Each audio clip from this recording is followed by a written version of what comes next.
এসে গেছে ভাদ্র মাস, আর এই ভাদ্র মাসে তাল পাকলে তালের রস দিয়ে কত কি রেসিপি যে আমার বানাতে মন চায়, কত কি খাইতে মন চায় মা গো মা।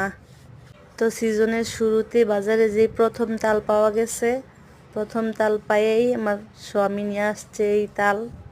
তো প্রথমে আজকে সহজ যে রেসিপিটা সেটাই বানাবো। প্রথমেই বানাবো তালের বড়া। এটা বানানো খুবই সহজ আর কম সময় লাগে, অল্প কিছু উপকরণ লাগে। তো চলুন দেখে নেই এই ফুলকো ফুলকো তালের বড়া বানাতে কি কি লাগে। তো চলুন দেখে নেই।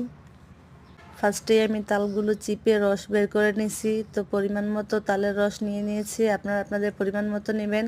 এই যে নারকেল কোড়া, মানে একসাথে নারকেল কুড়িয়ে আমি বক্সে ভরে ডিপ ফ্রিজে সংরক্ষণ করি।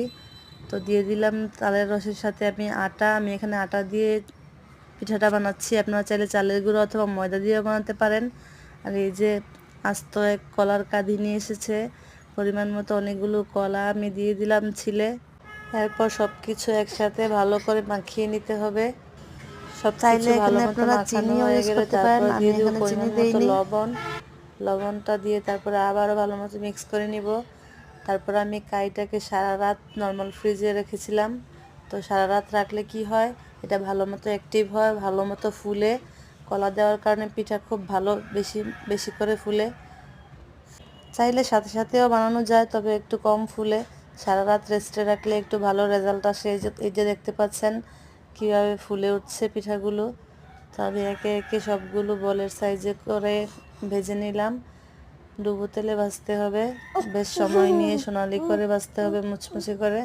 তো ভেজে এই তো ছেঁকে নিচ্ছি, আর পরিবেশন করার পালা। আর মেয়ে তো শুনেই দেখেই কান্নাকাটি শুরু করে দিয়েছে পিঠা খাওয়ার জন্য। আমি পিঠা খাবো পিঠা খাবো শুরু করছে। এতে দেখতে পাচ্ছেন কত লোভনীয় হয়েছে পিঠাগুলো দেখতে, কত সুন্দর হয়েছে। এরকম ফুলকো ফুলকো তালের বড়া খেতে চাইলে আজকে বানিয়ে নিন। রেসিপি একদমই সহজ আর খেতেও দারুণ। ভিডিওটা কেমন লাগলো জানাবেন।